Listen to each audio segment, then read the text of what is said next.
안녕하세요, 여러분. 2주간 진행되는 UN 기후당사국 회의 COP27이 이제 절반이 지났습니다.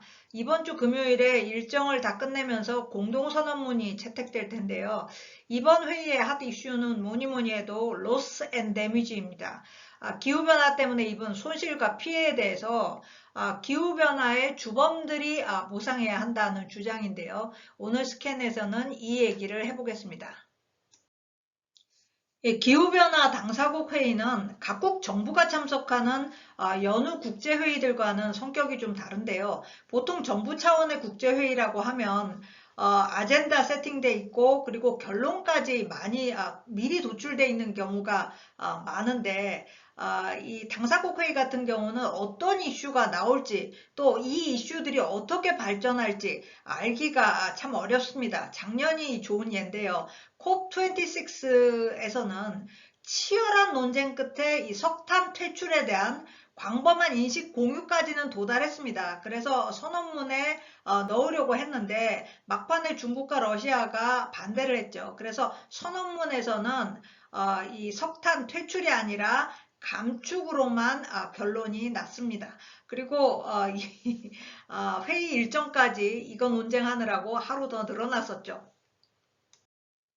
그런데 이번 COP27에서 피해 손실 이슈가 나올 거라는 것은 사실 예견돼 있었습니다. 기후변화의 피해가 가장 극심한 아프리카에서 오랜만에 개최되는 당사국 회의이기도 하고요. 또 작년의 이 석탄 감축 선언에 대해서 아프리카 국가들의 불만이 굉장히 컸었죠. 선진국들은 산업화할 때 마음껏 석탄을 썼으면서 왜 이제 우리가 산업화하려니까 석탄을 줄이라고 하느냐, 이런 불만인데요. 그래서 아프리카에서 당사국 회의 개최되는 올해 마음껏 목소리를 내겠다 이렇게 벼르고 있었습니다. 거기다가 우크라이나 전쟁으로 올해 각국의 기후 목표, 특히 선진국의 기후 목표는 다 미달됐습니다. 그래서 이 지구가 온난화하더라도 산업화 이전의 기온보다 1.5도를 넘어서는 상승은 막겠다라는 목표는 일단 실패로 돌아가게 생겼습니다. 그러니까 아프리카 국가들 더 이제 불만인 거죠. 자, 이 사진은 지금 이 COP27 개최되고 있는 이집트의 휴양 도시, 홍해의 아름다운 휴양 도시입니다. 샴 엘 쉐이크입니다. 예, 아시다시피 기후변화는 엄청난 피해를 초래합니다. 열대성 사이클론은 나날이 더 강력해지고 있고 사막화는 계속 진행되고 있고요. 그리고 해수면은 상승합니다. 이런 기후변화들을 그대로 놔뒀다가는 지구가 멸망할 것이냐, 뭐 이 얘기는 차치하고라도 지금 분명한 것은 이 기후변화의 주 원인은 대기권 온실가스라는 겁니다. 그리고 온실가스 배출의 주범은 산업화된 국가들이라는 거죠. 반면에 이 기후변화의 가장 직접적인 피해를 받는 나라들은 아직 산업화되지 않은 나라들, 즉 개발도상국들입니다. 자, 그동안 두 국들은 빈국의 자연재해에 대해서 원조를 했습니다. 하지만 이 원조는 많은 경우 융자의 성격을 띠기 때문에 결국은 다시 갚아야 되는 거죠. 하지만 만약에 법적 책임과 배상의 성격으로 이 돈이 지급된다. 그러면 얘기는 완전히 달라집니다.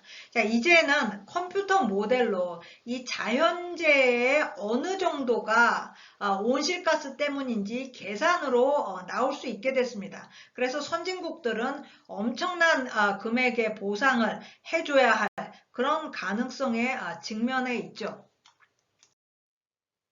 예, 빈국들은 당사국 회의가 시작된 1990년대 초반부터 이 보상을 계속해서 주장해 왔지만 실질적인 방법이 논의된 적은 없습니다. 2015년 파리 협약 8조에 피해 손실의 방지, 최소화, 그리고 논의의 중요성이 언급됐지만 how to 얘기는 어디에도 없었죠. 그런데 작년 COP26에서 스코틀랜드가 이 COP26 개최지가 스코틀랜드의 글라스고우라서 이 개최지 차원에서 일회성 피해 손실 보상금 200만 파운드를 약속했습니다. 다른 나라의 호응은 없었는데 최근에 덴마크가 또 1,300만 달러를 약속을 했습니다. 금액으로 보면은 굉장히 많이 부족한 것 같죠. 예, 그렇다면 이 기후변화에 대처하기 위해서 필요한 금액은 과연 얼마나 될까요? 작년의 당사국회 개최국 영국과 올해 개최국 이집트의 공동 연구에 따르면 연 1조 달러의 외부 자금이 필요합니다. 그러니까 각국이 자국 목표를 위한 지출 외에도 추가적으로 합해서 1조 달러를 더 지출해야 된다는 얘기입니다. 예, 아프리카는 기후 목표 이행을 위해서 매년 2,770억 달러를 투자해야 되는데 실제 투자된 금액은 2년간 300억 달러 이하였습니다. 그러니까 필요한 금액 대비 한 20분의 1밖에 투자가 안 됐다는 거죠. 아프리카 대륙 전체의 누적 이산화탄소 배출은 전 세계 배출의 3% 이하입니다. 그런데도 다른 나라의 배출 때문에 이 지역은 사막화와 가뭄, 홍수가 점점 더 악화돼서 농업 피해가 늘고 있습니다. 아프리카 대륙 전체 중에서도 이 남부 아프리카의 이 기후 투자 금액이 가장 적습니다.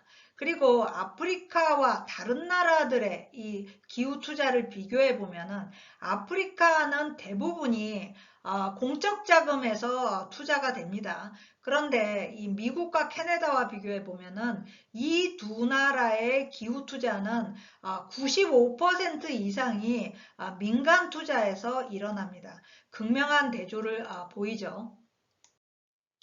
예, 아프리카에서 이렇게 민간 투자가 적은 이유는 이 지역의 정치적, 경제적 불안정성 때문이죠. 전 세계적으로 볼 때 청정에너지에 1달러를 투자하면 4달러의 수익을 얻는다는 게 월드뱅크의 분석입니다. 그러니까 아프리카에서 어느 정도 수익을 보호받을 수만 있다면 민간 투자가 크게 늘어날 수 있겠죠.